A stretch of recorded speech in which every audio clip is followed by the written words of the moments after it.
बिस्मिल्लाहिर्रहमानिर्रहीम। शुरू अल्लाह पाक जे नाले सां जो वॾो महिरबान ऐं निहायत ई रहम करण वारो आहे। जेॾो तुंहिंजो नाम बाजब उॾाई मंगा।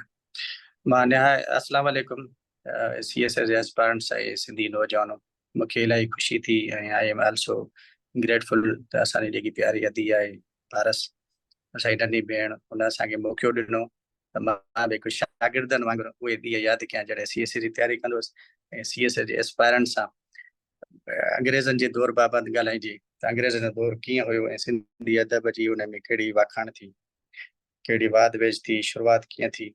जीअं असां अंग्रेज़नि जे दौर बाबति ॻाल्हाईंदासीं त जेको 1843 खां 1947 ताईं यानी 104 साल अंग्रेज़नि जी हुक्मरानी हेठि रहंदड़ सिंध में सिंधी इल्म अदब जे बारे में डिस्कस थींदो त कीअं सुरतक थी ठही, सिंधी नसर में छा थियो, अफ़सानो या मुख़्तसर कहाणी थी वियूं, नाविल थी वियो, मज़मून नवेसी थी वई, सफ़रनामा हुजनि या उन दौर में जेके किताब तनक़ीद ऐं तहक़ीक़ बाबति छपिया उन्हनि जे बारे में डिस्कस कंदासीं, या उन दौर जा जेके नाले वारा शाइर हुआ जिन में कादिर बख्श बेदल थी वियो, मोहम्मद हुसैन बेकस थी वियो, मिस्री शाह थी वियो, या गैर अरूज़ी शाइर जिन कई, उन सां गॾोगॾु जिन अरूज़ी शाइरी कई उन्हनि खे बि डिस्कस कंदासीं।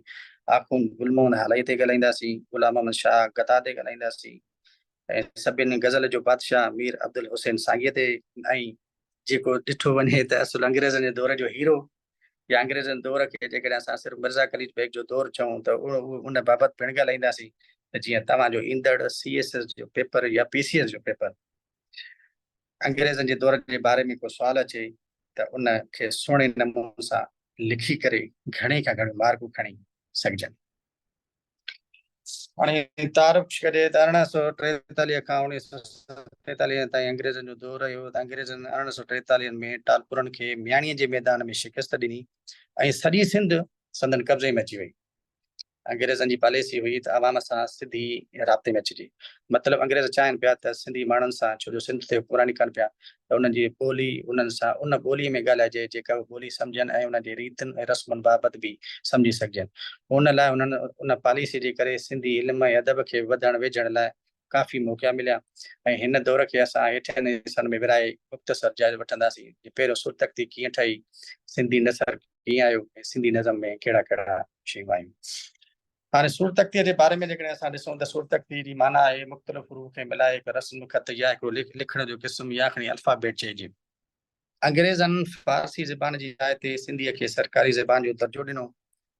1851 में सर बार्टल फिरेर जेको उन वक़्तु सिंध जो कमिश्नर हो, उहो उन हिकु हुकुमनामो जारी कयो त बाबा अंग्रेज़ ऑफिसर लाज़मी तौर सिंधी पढ़नि, जेके सिंध में कमु कनि था या ॿाहिरि मुल्क मां अची करे सिंध में अची सर्विस कनि था त उन्हनि खे सिंधी ज़रूरु पढ़णु घुरिजे। हाणे उन लाइ सिंधी पढ़णु घुरिजे त सिंधी रस्म ख़त जी ज़रूरत पई ऐं उनखे सूरतक्तीअ जी तमामु घणी ज़रूरत महसूसु कई वई ऐं सिंध जे assistant commissioner mister S G निगरानी में हिकु कमेटी जोड़ी वई जंहिं अरबी अलफ़ बे में टुबकनि जो इज़ाफ़ो कयो ऐं हेठियां ख़ालि सिंधी लफ़्ज़ उन में शामिल कया, जंहिंमें ॿे अची थो वञे, भे थी वियो, टे टिंडड़ थे, फे, काफ, खे, दाल, धे, डे, चे, जे, छे, ड़े, घी वग़ैरह। इन लफ़्ज़नि जे अचण सां हिकिड़ी सिंधी रस्म ख़त अहिड़ी बहितरीनु ठही वई जो इन में घणी तरक़ी थी ऐं सिंधी अदब तमामु घणी इन में तरक़ी कई, जा उन में वाधारो आयो। पर सभ खां वधीक वरी ॾिठो वञे त इन में तरक़ी जेकी कई नसर कई। नसर छा आहे? नसर ते असां ॻाल्हाईंदासीं त नसर हिकु उहा तहरीर जेका शाइरी में न हुजे। जी madam, hello, can you hear me? आहे जेका माना जेको दिमाग़ मां अचे, आम गुफ़्तगू हुजे ऐं पंहिंजो जज़्बात जो इज़हार कजे, पर शाइरीअ में न, लिखत जे नमूने सां, जंहिंमें ड्रामा अची था वञनि, कहाणियूं अची थियूं वञनि, अफ़साना अची था वञनि, नावल अची था वञनि। हाणे सिंधी ॿोलीअ में नसर जी शुरूआति बाबति कुझु इख़्तिलाफ़ ॿुधाया वञनि था त के चवनि था त राजा ॾार जे लिखियल ख़तनि खे सिंधी नसर मञणु घुरिजे, पर कुझु जो ख़्यालु आहे त शाह करीम ऐं मखदूम नूह जे मुल्फ़ूज़ात में आयल फ़िक्रनि खे सिंधी जो इब्तिदाई नसर मञणु घुरिजे। कुझु महक़क़ चवंदा त जीअं डॉक्टर जवाहर जोणी जो साहब चयो त सिंधी नसर जी शुरूआति आख़ुन अज़ीज़ुल्लाह क़ुरान शरीफ़ जो तर्जुमो करे कई ऐं इहा ॻाल्हि सही थी सघे थी। बहरहाल सिंधी नसरी अदब जे बाक़ाइदा शुरूआति अंग्रेज़नि जे दौर में थी, छो जो सूरतक्ती ठही। सूरतक्ती ठहण खां पोइ घणो कुझु थियो, नसर खे मौज़ूअ जे लिहाज़ खां विराए जेकॾहिं असां मुख़्तसर जाइज़ो वठूं था हाणे असां सभ खां पहिरियों अफ़सानो या मुख़्तसर कहाणी ते ॻाल्हाईंदासीं। हाणे अफ़सानो मुख़्तसर कहाणी हीअ आहे 18वीं सदीअ जी पैदावार, जंहिंमें यूरोप में सनअती इनक़लाब आयो त माण्हुनि जी ज़िंदगी एतिरी मसरूफ़ ऐं एतिरी तेज़ थी वई जो उन्हनि खे पढ़ण लाइ तमामु घणो टाइम घटि पियो मिले। पोइ उनजा असरात हेॾे बि आया त उन लाइ हिकिड़ी ज़रूरत महसूसु कई वई त बाबा कहाणी अहिड़ी हुजे जेका मुख़्तसर हुजे ऐं थोरे टाइम में सम्झी बि सघिजे ऐं माना उहा हंडाए बि सघिजे ऐं पढ़ाइण जो बि मज़ो वठी सघिजे, छो जो पढ़ण जो बि हिकिड़ो पंहिंजी टेस्ट आहे हिकिड़ी। त उन लाइ उहा ज़रूरत महसूसु कई त माना अहिड़ी निशस्त हुजे जो माना हिकिड़ो ई दफ़ो वेही करे जीअं कलाक अध में उहा पूरी करे सघिजे, उन कहाणी खे सम्झी सघिजे।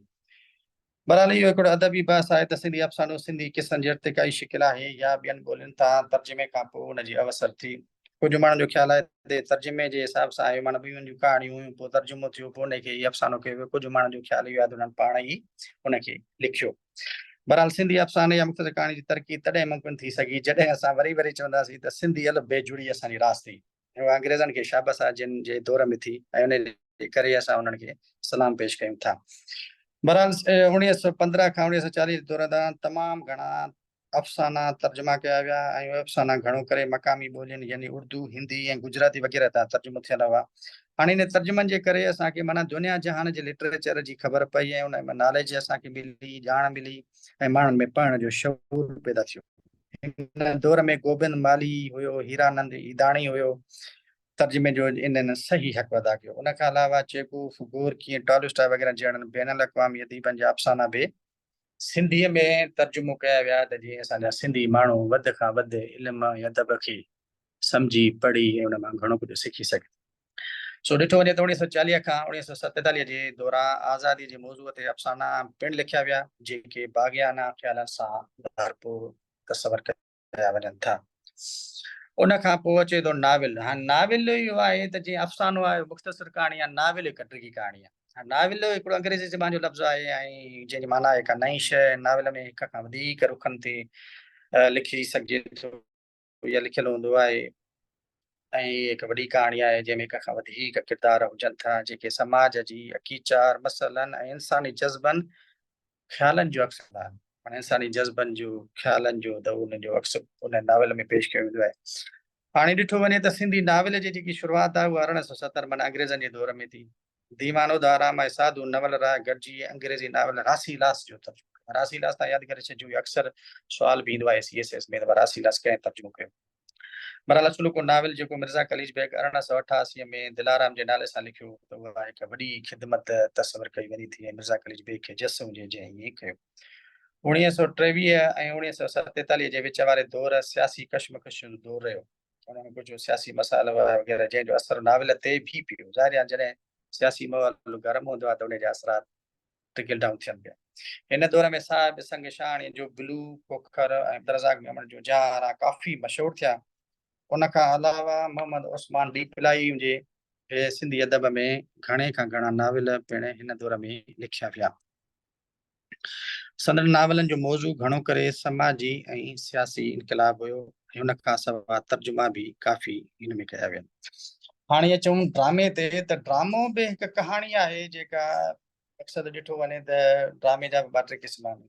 हिकिड़ो त हूंदो आहे जेको मज़ाहिया ड्रामा हुजनि ऐं हिकिड़ा ट्रेजिडी सां रिलेटेड हूंदा आहिनि। त मज़ाहिया में घणे भाङे खिल हूंदी आहे, उन में माण्हू लुत्फ़ अंदोज़ थींदा आहिनि, मज़ो वठंदा आहिनि ऐं ख़ुशी सां ॾिसंदा आहिनि। वरी जेकॾहिं ॾिसिजे त ड्रामो जेको ट्रेजिडी सां रिलेटेड या ॾुखनि सां भरपूर हूंदो आहे उन में वरी आख़िरी जेकी पछाड़ी सीन हूंदा आहिनि ॾाढा ॾुख ईंदड़ हूंदा आहिनि ऐं ड्रामे वारा जेके ॾिसंदड़ हूंदा आहिनि उहो अहिड़ो तसवर कया वेंदा आहिनि त ॼण हू पाण उन में इन्वॉल्व थी वेंदा आहिनि ऐं महसूसु कंदा आहिनि उहे दर्द ऐं ॾुख वग़ैरह। सो इहे ड्रामो आहे। हाणे ड्रामे जो मक़सदु बि जेकॾहिं ॾिठो वञे त इहो क़ौमी मसइला आहिनि पर उन जो खे नकुल करे हिकिड़ो उजागर कयो वेंदो आहे। हूंदो कंहिं ॻाल्हि ॿिए जी आहे पर उहा प्रेज़ेंट कंहिं ॿिए जे थ्रू कई वेंदी आहे पर हूंदी असुलु क़ौमी मसइलनि खे उजागर करणु आहे। हाणे सिंधी ड्रामे जी जेकॾहिं शुरूआति असां ॻाल्हायूं त मिर्ज़ा कलीज बेग कई ऐं पाण 1880 में लैला मजनू ड्रामो लिखियऊं जेको तमामु घणो मशहूरु हुयो। ऐं उन खां पोइ दीवान कोड़ीमल आहे, जेठानंद आहे, लोक सिंह आहे, इन्हनि बि काफ़ी ड्रामा लिखिया। ऐं शुरूआती ड्रामे जो जेको मरकज़ी ख़्यालु तक़दीर परसती ते ॿधलु रहियो पर पोइ अॻिते हली ड्रामे में हक़ीक़त पसंदी ऐं इंसानी जुदवजहद खे बि अहमियत ॾिनी वई। माना अॻिते हली उन्हनि हक़ीक़त सां रिलेटेड कयो त बाबा ड्रामो जो ईअं ख़्याल ई बि न हुजे पर उन में हक़ीक़त पसंदि बि अचे थी ऐं उन में इंसान खे को जिदवजहद जो को गाइडेंस जो को अहिड़ो को ॾी वञे जीअं हाणे CSS PCS ते ड्रामा ईंदा आहिनि त जेकॾहिं को नौजवान ॾिसंदो आहे त उनखे पाण ते महसूसु करे वरी उनखे ॾिसी करे बि उन में जज़्बात या अहिड़ी छिणिक लॻंदी आहे त उहो बि उनखे ॾिसी वठंदो आहे। 1884 में पहिरियों सिंधी से ड्रामो कराची में पेश कयो माना कराची में जेको पहिरियों ड्रामो सिंधी पेश कयो वियो उहो बि अंग्रेज़नि जे दौर में कयो वियो इन करे अंग्रेज़नि दौर खे तमामु घणी अहमियत आहे। उन खां पोइ केतिरियूं नाटक मंडलियूं खुली वियूं जेके जंग जर में खुलियूं जिन सिंधी ड्रामे खे अॻिते वधाइण में पंहिंजो किरदारु तमामु सुठे नमूने सां अदा कयो। माना जिथे किथे ड्रामे जूं कहाणियूं हूंदियूं असां बि नंढा हूंदा हुआसीं वॾनि खां ॿुधंदा हुआसीं त बाबा हिन दौर में हुन में ड्रामो थींदो हुयो ऐं हुनजो वॾो हिकिड़ो त इहो असरु उन अंग्रेज़नि जे दौर जो ई हुयो। हाणे असलुकनि ड्रामनि सां गॾु ॾिठो वञे त अंग्रेज़ी ऐं मक़ामी ॿोलियुनि तां बि केतिरा ई शाहूकार ड्रामा तर्जुमा कया विया। माना हिन दौर खे तर्जुमनि जो दौर बि चइजे त भई वाधारो न थींदो ऐं हिन में इलाही हिकिड़ी तर्जुमा कया विया त ठीकु आहे पर एटलीस्ट माना शयूं पेश कयूं वयूं दुनिया जा अज़ीम माण्हू जा तर्जुमा करे असां सिंधी माण्हुनि ताईं अंग्रेज़ी दौर खे पहुचाया विया। सो 1922 खां ऐं 1947 ईस्वी जे विच वारे दौर खे समाजी मसइलनि जो दौर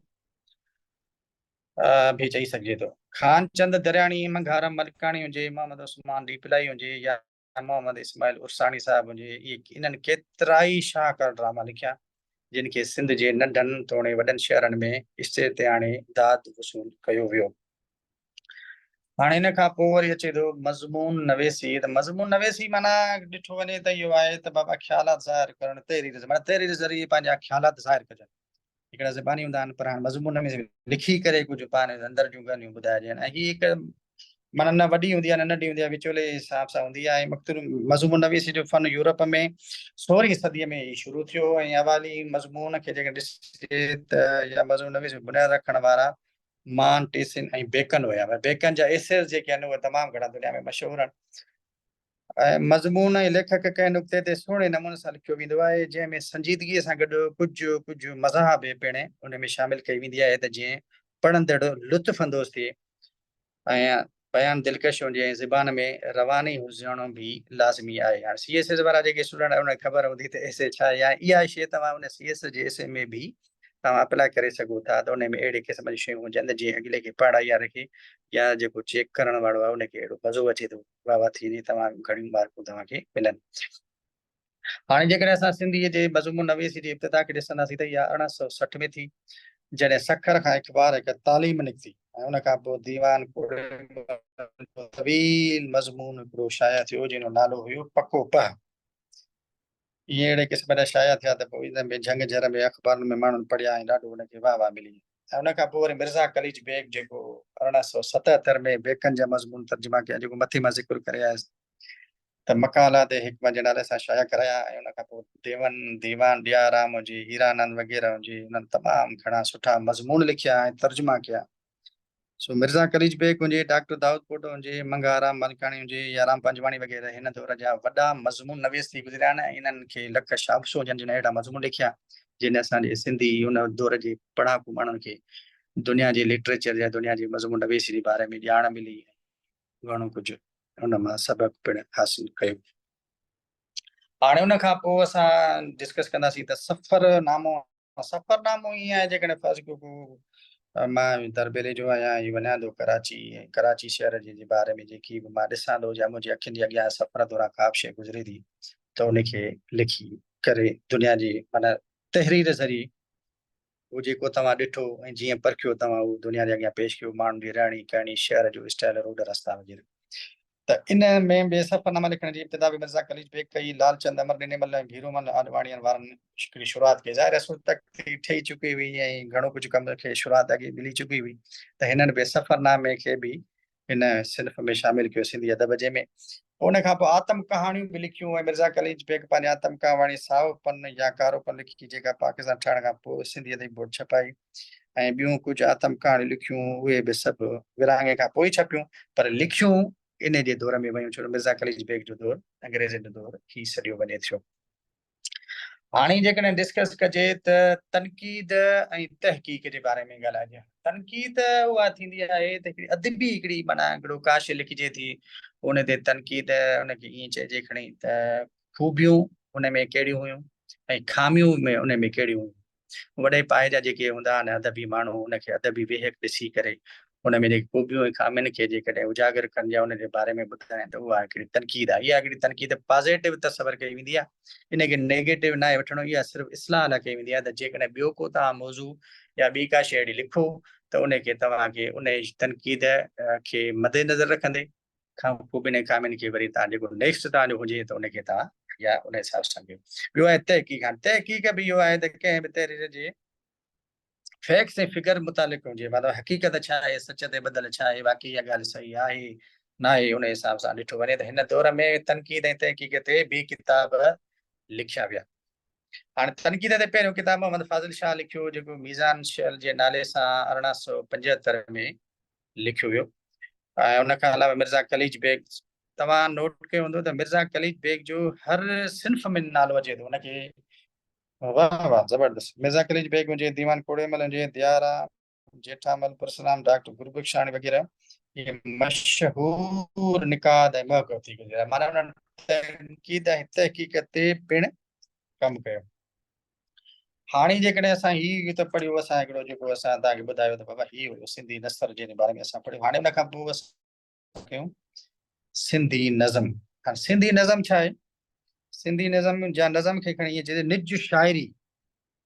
हाणे हू हुयो जेकी शाइरी न, इहो आहे शाइरी, माना नज़म ऐं नसर में इहो ई फ़र्क़ु आहे त हू शाइरी न आहे ऐं हीअ हिकु निज शाइरी आहे। माना फितरत निगारी पंहिंजे लफ़्ज़नि सां कयल जज़्बात जे इज़हार खे इहे शाइर जेके पंहिंजे दिलि जा लफ़्ज़ ऐं इज़हार कंदा आहिनि उन्हनि खे नज़म जे सूरत में कंदा आहिनि। हाणे असांखे जेको अंग्रेज़नि दौर में शाइरीअ खे ॿिनि हिसनि में विरायो वियो आहे। हाणे हिकिड़ो आहे गैर अरूज़ी शाइरी, ॿियो आहे अरूज़ी शाइरी। हे ॾिठो न वियो आहे शाइरी जा कुझु, त उहा जेकी माना जंहिंमें क़ाइदा ऐं कानून न हुजनि शामिल, उहा शाइरी। ऐं इहे बुज़ुर्ग पाए जो शाइर हो, हिन फारसी दीवान खां सिंधी शाइरीअ में बि काफ़ी हिन जो ज़ख़ीरो आहे ऐं जंहिंखे ॾिसी करे सघिजे थो संदसि शाइरीअ जो जेको असरु हुयो सचल सरमस्त ते बि थियो। ऐं कादर बख्श बेगर साहब तक़रीबन 20 किताब लिखिया आहिनि, जिन मां कुझु नाला हेठि ॾिजनि था, जंहिंमें दीवान मंजिल हक़ीक़त, रमूज़ुल आरिफीन या वहदतनामा या सरवरनामा ऐं दीवान बेदल। हाणे कादर बख्श बेदल हक़ जी ॻोल्हा करण लाइ इन ई देस जो ॾसु ॾिए थो, जंहिंजो ॾसु हिन खां अॻु ॿिया सूफ़ी शाइर पिणु ॾेई चुका आहिनि। यानी इंसान जे पंहिंजे अंदर जी काइनात, यानी जंहिं पंहिंजो पाण परोड़ियो, माना जंहिं पाण खे परोड़ियो उन ॼण पंहिंजो पिरी पसियो। हाणे बेदल उन जे बारे में फरमाए थो त ॻोल्हा करी जंहिंजी सोई तूं सुल्तान। हाणे तूं ॻाल्हाए किथे थो ॻोल्ही पियो, हेॾे होॾे, तूं पाण ई आहे उहो सुल्तान। पेही पस तूं पाण में पंहिंजी सूंहं सुञाण, तूं नाहक थियो आहे नादान, लीना विझी तो लोक में। हेॾे होॾे तूं छाॾे थो ॾिसी, तूं पंहिंजी अंदर में जाते पाए, तो वटि ई सुल्तान आहे, तो वटि ई सभु कुझु आहे, तूं हरू भरू होॾे होॾे न ॾिस। इन जी माना मुंहिंजे मुताबिक़ इहा ई आहे। वरी ॾिठो वञे त हाणे हिन इश्क या कुल कॾहिं बि हिकु जॻह ते गॾु न रही सघंदा आहिनि। इश्क जी तक़ाज़ा वरी इहा आहे त मोहबत जे मच में अखियूं पूरे टपो ॾियणो पए थो। हाणे इश्क बि हिकिड़ी अहिड़ी आहे, मोहबत जे मच में अखियूं पूरियूं थियूं पवनि। हाणे वेचारा CSS ऐं PCS खां जंहिं नौजवान जो इश्क हूंदो, उहे बि ईअं ई कंदा आहिनि, अखियूं पूरींदा आहिनि। फर्स्ट उन्हनि खे केॾे वञिणो हूंदो KFC ते हेॾे होॾे न वेंदा आहिनि, चवंदा आहिनि असांखे पढ़ाई करणी आहे। इनखे मां इन जो ट्विस्ट ईअं ॾेई सघां थो।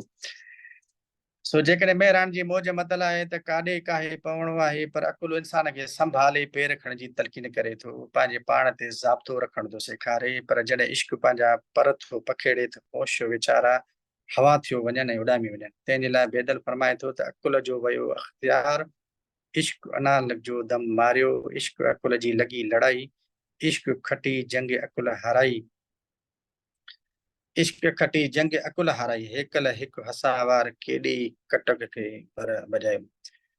बहरहाल साईं इश्क जेकॾहिं अचे थो त पोइ अकुल कदम ख़तमु करे थो वञे। उन खां पोइ वरी कादर बख्श बेदल काफ़ी जो बि लाजवाब शाइर तस्वर कयो थो वञे। इहो अंग्रेज़नि जो ई दौर जो शाइर आहे, जंहिंखे बेदल बि ॿियनि बुज़ुर्गनि वांगुरु पहिरियां मजाज़ इश्क जी माना चोट लॻी या चमाट लॻी खणी चइजे, या जंहिं हिनखे हक़ीक़त जी राह ॾेखारी। वरी मजाज़ी मोहबत इंसान जेकी कुझु भोॻे थो उनखे लफ़्ज़नि में बयानु करण लाइ काफ़ी बहितरीन ज़रियो आहे।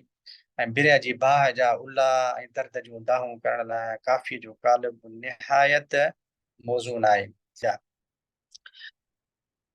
बेकस डाहूं दर्द मुझे जूं पहुतियूं उते प्रभात अथ में उमेद हीअं न छॾींदा दर्द फिराक कऊं उन जी मूंखे हालतूं नयूं हयात वटी वसाल जे शाल वंडींदमि बेदल बिल्कुलु थी वियो न मांदो संझ सुबुह की रात हू त अचे तोसां हिकु थींदा तूं घबराए न बेदल खे चए थो तोखे घबराइणो न आहे परेशान न आहे थियणो डोंट वरी सांझी ईंदी ऐं हिकु ॾींहुं तव्हां उन सां ज़रूरु मिलंदा हाणे इन में साथकारी हूंदा आहे ज़रूरु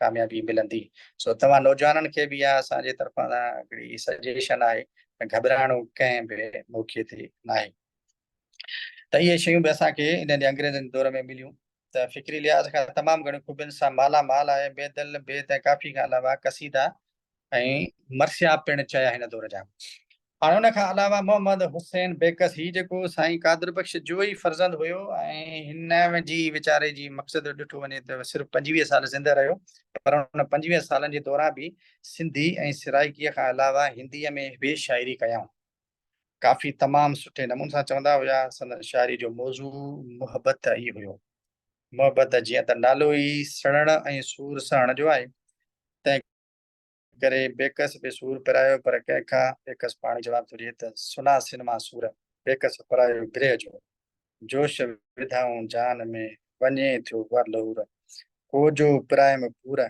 सुना थींजे साथ सो ॾिठो वञे त मजाज जे महमीज़ ऐं बेकस खे बेक़रार करे छॾियो ऐं पोइ महबूब जी जुदाई बर्दाश्त करणु ॾाढी ॾुखी हूंदी आहे सो अलाह करे शल कंहिंखां महबूब जुदा न थिए पर बेकस पीढ़ीअ जे रुसी वञण ते खां पुछे थो त कॾहिं राज़ी थींदी राणा कॾहिं मोटी मिलंदे राणा काक को माणे वेल विहाणे भींग थिया सभु भाणा कॾहिं राज़ी थींदी तूं राणा पंहिंजे महबूब खे राज़ी करण लाइ पंहिंजे महबूब जे इंतज़ार लाइ हिन हिकिड़ो शेर पढ़ियो जेको इलाही हिकिड़ो माना खेस बि थी सघे थो नज़र आयो ऐं पोइ फरमाए त बनाई साज़ सूरत जा वरी तूं लिक लिकाई थो आई आदम रखी नालो केॾो तो कयो आ कशालो वॼाए दर्द तमामो पंहिंजा प्यारा कुहाई थो ही हुयो बेदल बेग उन खां पोइ असांखे वरी अंग्रेज़नि जे दौर में मिस्री शाह 1825 खां 1908 ताईं जंहिं बि गैर अरूदी शाइरी कई